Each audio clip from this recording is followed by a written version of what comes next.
छंद लोक में आप सभी मित्रों का स्वागत है। सभी छंद प्रेमियों का स्वागत है। आज हम चर्चा करेंगे मुक्तक विधा की। मुक्तक शब्द काव्य जगत में कई अर्थों में प्रयोग होता है। सबसे पहले तो हम देखें कि आचार्य मम्मट ने अपने काव्यशास्त्र में ये बताया कि जो महाकाव्य हैं और जो खंड काव्य हैं, इनको मिला के एक विधा बनती है प्रबंध काव्य की। और प्रबंध काव्य के अतिरिक्त जितने प्रकार का काव्य है वह सब मुक्तक काव्य की कोटि में आता है। एक तो मुक्तक का अर्थ ये है, लेकिन ये हमारा प्रतिपाद्य नहीं है। दूसरा मुक्तक का अर्थ है ऐसे वर्णिक छंद जिनके चरण में वर्णों की संख्या निश्चित होती है, लेकिन प्रत्येक वर्ण का मात्रा भार निश्चित नहीं होता है। ऐसे वर्णिक छंदों को वर्णिक मुक्तक कहते हैं।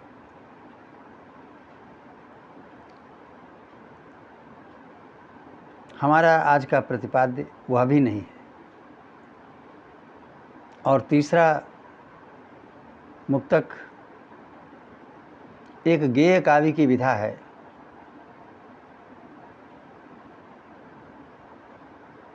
जो 4 पंक्तियों की रचना होती है,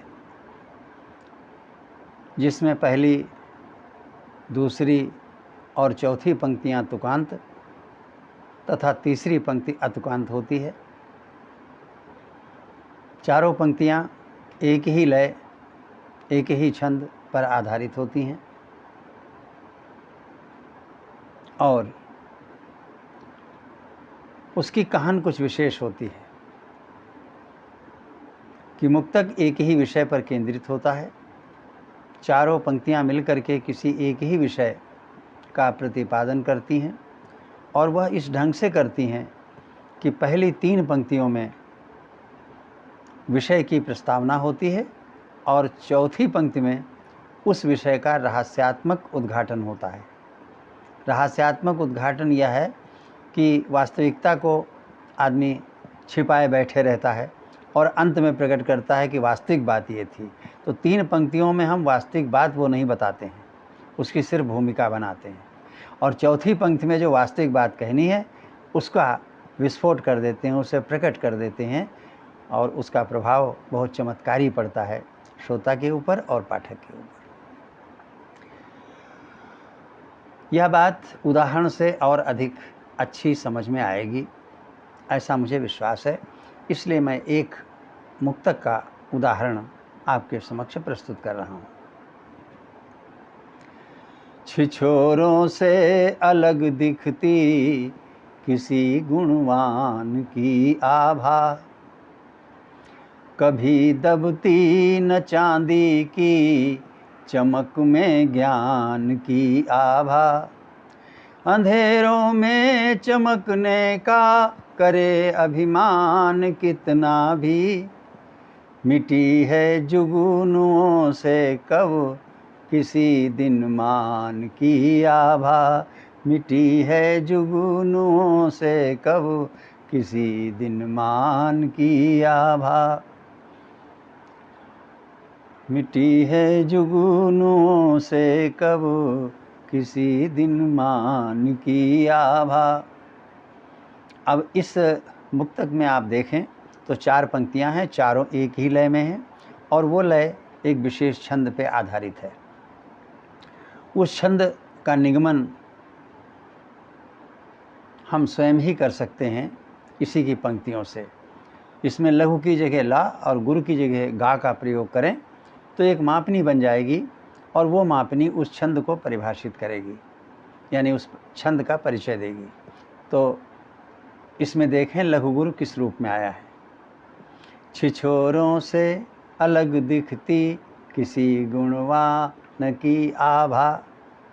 छिछोरों से लगा गागा अलग दिखती लगा गागा किसी गुणवा लगा गागा न की आभा लगा गागा। छिछोरों से लगा गागा अलग दिखती लगा गागा किसी गुणवा लगा गागा न की आभा लगा गागा। अब ये 4 बार लगा गागा आया तो एक मापनी बन गई और ये मापनी जिस छंद की उसका नाम है विधाता छंद। ये मुक्तक विधाता छंद पे आधारित है। अब चारों पंक्तियां जो हैं उनको आप देख सकते हैं कि इसी मापनी पर खरी उतरेंगी और इसी लय पर खरी उतरेंगी। कभी दबती न चांदी की चमक में ज्ञान की आभा लगा गागा लगा गागा लगा गागा लगा गागा। अंधेरों में चमकने का करे अभिमान न कितना भी लगा गागा लगा गागा लगा गागा लगा गागा। मिटी है जुगनुओं से कब किसी दिन माँ न की आभा लगा गागा लगा गागा लगा गागा लगा गागा। तो इस प्रकार हमने देखा कि चारों पंक्तियों में लय समान होती है और एक ही आधार छंद होता है। अगर वो छंद मापनी युक्त है तो मापनी एक समान होगी, अगर मापनी मुक्त है तो जो भी उस छंद का विधान है वो चारों पंक्तियों पे समान रूप से लागू होगा। अब देखें तुकांत। तो इसकी पहली पंक्ति के अंत में आया है गुणवान की आभा, दूसरी के अंत में आया है ज्ञान की आभा और चौथी पंक्ति के अंत में आया है दिनमान की आभा। इसका अंतिम सम भाग, अंत में आने वाला समान भाग क्या है? आन की आभा। गुणवान की आभा में आन की आभा, ज्ञान की आभा में आन की आभा, दिनमान की आभा में आन की आभा। ये आन की आभा जो है ये तीनों पंक्तियों में समान रूप से अंत में आया है। यही तुकांत है। और इस तुकांत के पहले जो व्यंजन आता है वो क्या है? गुणवान में वा, ज्ञान में या और दिनमान में माँ। तो आन की आभा के पहले वा, या और माँ आए। पहले के व्यंजन बराबर बदलते रहें और यही तुकांत का हमारा सिद्धांत है कि जो बाद में समभाग है स्थिर रहता है उसको हम कहते हैं अचर, और उसके पहले जो व्यंजन बराबर बदलता रहता है उसको हम कहते हैं चर। इस तुकांत में अचर क्या है? आन की आभा, और चर क्या है? व, या और माँ। ये हुआ तुकांत का निर्वाह। और तीसरी अंतिम बात यह है कि एक ही बात को पूरे मुक्तक में कहा जाता है। 3 पंक्ति में प्रस्तावना होती है और चौथी पंक्ति में जो कुछ कहना है उस वास्तविक बात का उद्घाटन किया जाता है। वो आप इसमें देख सकते हैं कि हम प्रस्तावना के रूप में कहते हैं कि छिछोरों से अलग दिखती किसी गुणवान की आभा। फिर और एक उपमा देते हैं कि कभी दबती न चांदी की चमक में ज्ञान की आभा। फिर अंधेरों में चमकने का करें अभिमान कितना भी। अब किसके बारे में कहा जाता है वो भी स्पष्ट नहीं हुआ इस पंक्ति में। स्पष्ट होगा जब इसमें चौथी पंक्ति मिलेगी। अंधेरों में चमकने का करें अभिमान कितना भी, मिटी है जुगनुओं से कब किसी दिनमान की आभा। जब चौथी पंक्ति हमने बोली तब पूरा अर्थ स्पष्ट हुआ और एकदम विस्फोटक रूप से स्पष्ट हो गया। यह मुक्तक की विशेष कहानी होती है। अब हम बताना ये चाहेंगे कि मुक्तक की जो लय है वो छंद पे आधारित होती है। वो छंद मात्रिक भी हो सकता है, वर्णिक भी हो सकता है, दोनों प्रकार के छंद हो सकते हैं। और उनमें भी मापनी युक्त भी हो सकता है और मापनी मुक्त भी हो सकता है। हमने जो उदाहरण दिया है ये मापनी युक्त छंद है, नाम है इसका विधाता। कुछ लोग मुक्तक को गज़ल की बहर पे लिखते हैं, वह भी सर्वथा मान्य है, उचित है, उसमें कोई भी कमी नहीं होती है। लेकिन थोड़ा अंतर है कि बहरों की संख्या बहुत थोड़ी सी है जो उंगलियों पे गिनी जा सकती है, और जब हम लय का आधार बहर को बनाते हैं तो कुछ सीमित लय हैं, उन्हीं के भीतर मुक्तक का निर्माण हो सकता है। लेकिन जब हम छंद को लय का आधार बनाते हैं तो छंदों की संख्या सैकड़ों, हजारों और लाखों तक है। तो लय का आधार बहुत विस्तृत हो जाता है। लय की खोज के लिए, विचरण करने के लिए बहुत विस्तृत आकाश छंदों का हमारे पास होता है। और जो बहर हैं भी, वे सभी बहर किसी न किसी रूप में छंद का ही एक रूप है। हम इस बात को नहीं कहना चाहेंगे पहले क्या है, छंद पहले है बहर है, लेकिन ये निश्चित है कि जितनी भी बहर हैं वो सब किसी न किसी छंद का रूप है।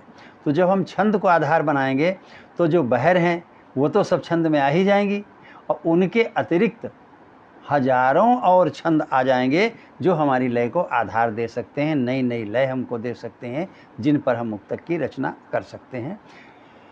चुनाव हमारे अधीन है, कोई आवश्यक नहीं है कि छंद को ही आधार बनाएं। अगर आप गज़ल की बहर को आधार बनाते हैं तो भी मुक्तक बहुत अच्छा बनेगा, सुंदर बनेगा। बस केवल अंतर उसके विस्तार का है। मुक्तक में मात्रा क्या, बल्कि छंद के जितने गुण हैं वो सब लिए जाते हैं, और मुक्तक वास्तव में छंद ही होता है। मैं थोड़ा रुक करके आपको समझाऊंगा। अब हम बताना चाहेंगे कि मुक्तक केवल मात्रिक छंदों पर नहीं बल्कि वर्णिक छंदों पर भी आधारित हो सकता है, जो कभी बहर की सीमा में नहीं आ सकते। उदाहरण के लिए मैं एक वर्णिक छंद पर आधारित मुक्तक प्रस्तुत कर रहा हूं, आप देखें उसको। उस वर्णिक छंद का नाम है तोटक, और उसकी मापनी है ललगा ललगा ललगा ललगा। ललगा की 4 बार आवृत्ति होती है, तो उस वर्णिक छंद की मापनी बन जाती है। वर्णिक का अर्थ है कि इसमें हम गा की जगह 2 ला नहीं प्रयोग कर सकते, एक गुरु की जगह 2 लघु नहीं प्रयोग कर सकते हैं, और 2 लघु को मिला के हम गुरु नहीं कर सकते हैं। वर्ण जितने हैं उतने ही रहेंगे, और प्रत्येक वर्ण का मात्रा भार भी वही रहेगा। यह है तोटक छंद। मापने ललगा ललगा ललगा ललगा। वह धूर्त अशांति हठात करे, विष ही उगले जब बात करे। मनुहार करें हम क्या उसकी, वह जो नित घात प्रघात करे। मनुहार करें हम क्या उसकी, वह जो नित घात प्रघात करे। अब इसमें कोई एक पंक्ति देख लें, चारों पंक्तियां आप अपने आप समझ जाएंगे। वह धूर्त अशांति हठात करे, वह धू त अशान ति हठा त करे। ललगा ललगा ललगा ललगा। दूसरा चरण देख लें। विष ही उगले जब बा त करे। ललगा ललगा ललगा ललगा। ऐसे ही चारों पंक्तियों का आप देख सकते हैं। तो वर्णिक छंद पर भी हम मुक्तक बना सकते हैं। इसके बाद में हम ये भी बताना चाहेंगे कि छंद और मुक्तक दोनों एक ही हैं, बस थोड़ा सा उनमें अंतर होता है, और वो अंतर होता है तुकांतता का।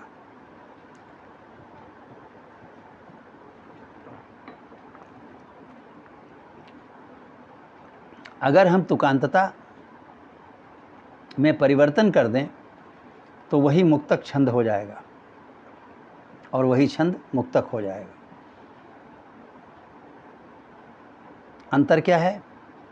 जो समान मात्रा वाले 4 चरणों का छंद होता है, जिसे सममात्रिक छंद कहते हैं, उस छंद के पहले दूसरे चरण एक प्रकार से तुकांत होते हैं तथा तीसरे और चौथे चरण दूसरे प्रकार से तुकांत होते हैं। या हम इसे ऐसे कह सकते हैं कि क्रमागत 2-2 चरण अलग अलग तुकांत होते हैं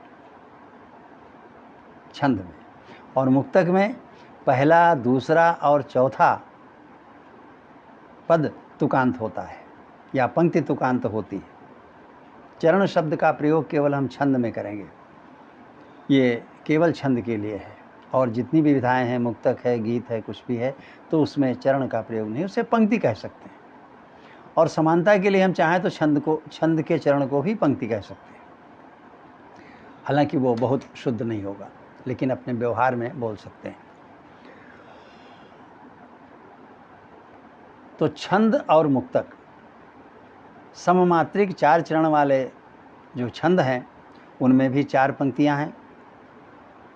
चारों पंक्तियां समान लय में हैं।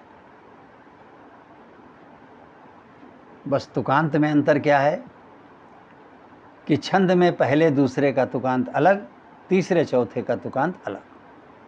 मुक्तक में पहले दूसरे चौथे का तुकांत एक जैसा और तीसरा अतुकांत। वो तुकांत नहीं होना चाहिए, उसमें तुकांतता का कोई लक्षण अगर मिल गया तो दोष हो जाएगा। वो भी हम थोड़ा रुक के भी बताएंगे। अब आप पहले देखें कि छंद मुक्तक में समानता क्या है। एक हम मुक्तक पढ़ रहे हैं, ये मुक्तक हरिगीतिका छंद पर आधारित है, और फिर इसको हम बदल के दिखाएंगे कि केवल तुकांतता बदल देने से यही छंद हो जाता है। कैसे हो जाता है, दोनों बातें आप देखेंगे। पहले आप मुक्तक रूप में इसको देखें। उस ज्ञान का हम क्या करें जो दंभ में अनुदार हो, हम क्या करें वह रूप जिससे दूर मृदुता प्यार हो। तुकांत पे ध्यान दीजिएगा, अनुदार हो, प्यार हो। अब तीसरा चौथा मैं उसका पद या तीसरी चौथी पंक्ति पढ़ रहा हूँ। जो हैं अकारण रूठते हम उन ग्रहों से क्या डरें, जो हैं अकारण रूठते हम उन ग्रहों से क्या डरें, उस धर्म का हम क्या करें जो मूलतः व्यापार हो। ये मुक्तक हो गया। अब इस मुक्तक की पहली पंक्ति के अंत में आया अनुदार हो, दूसरी पंक्ति के अंत में आया प्यार हो, चौथी पंक्ति के अंत में आया व्यापार हो। तो अंतिम संभाग हो गया आर हो, अचर, और उससे पहले व्यंजन क्या आए? अनुदार हो में दा, प्यार हो में या, व्यापार हो में पा, यानी दा, या और पा। व्यंजन बदलते रहे, अर्थात चर बदलता रहा, और बाद का अचर स्थिर रहा। अचर क्या है? आर हो, और चर क्या है? दा, या और पा। और तीसरी पंक्ति जो है उसे फिर से सुन लें। जो हैं अकारण रूठते हम उन ग्रहों से क्या डरें। अंत में क्या आया? डरें। जब डरें आ गया और उधर है प्यार हो, व्यापार हो, अनुदार हो, तो डरें का उसके साथ कोई भी तुक नहीं मिल रहा है। और तीसरा जो इसका पद है या तीसरी जो पंक्ति है वो पूर्णतः अतुकांत है, इसलिए ये मुक्तक हो गया। अब इसी को हम बदल दें या कोई नया लिखें, ये नहीं कोई आवश्यक होता है कि हम इसी को बदल दें, ये तो हम रोचकता के लिए बदल के आपको दिखा रहे हैं। अब इसी छंद पर आधारित हम ऐसी 4 पंक्तियाँ लिखें कि पहली दूसरी का तुकांत और तीसरी चौथी का तुकांत अलग अलग हो, तो वो मुक्तक न होके वो छंद हो जाएगा। हम इसी को बदल के आपको दिखा रहे हैं। और ध्यान से अंतिम पंक्तियों को देखिएगा। उस ज्ञान का हम क्या करें जो दंभ में अनुदार हो, हम क्या करें वह रूप जिससे दूर मृदुता प्यार हो। जो हैं अकारण रूठते हम उन ग्रहों से क्या डरें, जो हैं अकारण रूठते हम उन ग्रहों से क्या डरें, जो मूलतः व्यापार हो उस धर्म का हम क्या करें। अब देखिए, ऊपर भी आ गया क्या करें, नीचे आया क्या, ऊपर आया क्या डरें और नीचे आ गया क्या करें। अब डरें और करें में तुकांत हो गया तीसरी और चौथी पंक्ति में। अब पहली दूसरी में तुकांत है और तीसरी चौथी में तुकांत है। अब ये हो गया छंद। तो आपने ये देखा कि छंद और मुक्तक दोनों में जो अंतर है वो केवल तुकांतता का है और पूरी रचना एक जैसी है। छंद में भी कहान अच्छी होनी चाहिए जैसी अभी हमने बताई, चौथी पंक्ति में रहस्य का उद्घाटन हो तो क्या बात है, और मुक्तक में भी कहान वैसी हो, पंक्ति चारों एक ही लय में हो, एक ही छंद विधान में हो। तो वास्तव में छंद ही मुक्तक है, मुक्तक ही छंद है, केवल अंतर दोनों में तुकांतता का है। और चारों पंक्तियां अगर तुकांत हो जाएं तो वो मुक्तक नहीं रह जाएगा। और चारों पंक्तियों का तुकांत होना तो दूर की बात है, तीसरी पंक्ति के अंतिम भाग में अगर तुकांत से कोई समानता होती है तो भी वो दोषपूर्ण मुक्तक हो जाएगा और उसको कहेंगे पदांत समता दोष। एक हम पदांत समता दोष का उदाहरण आपको दे रहे हैं, देखें।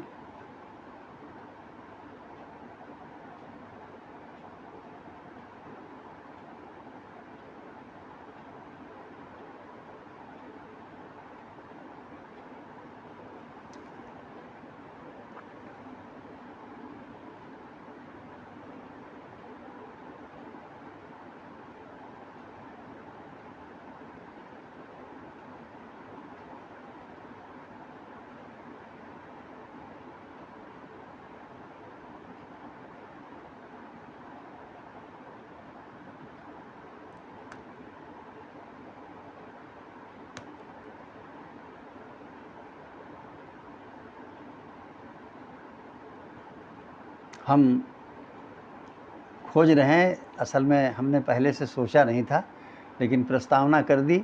अब उसको एकदम बनाना भी संभव नहीं है, लेकिन अगर कुछ सामने आ गया तो हम आपको देने का प्रयास करेंगे। देखिए, एक तारक छंद में मुक्तक है, उसको सुने। मन मोद भरे अनमोल सवेरा, चहके महके हर एक बसेरा। अब तुकांत क्या हुआ, एरा। मन मोद भरे अनमोल सवेरा, चहके महके हर एक बसेरा। रजनी खिसकी उग सूरज आया, नव वर्ष मिला विह सामन मेरा, नव वर्ष मिला विह सामन मेरा।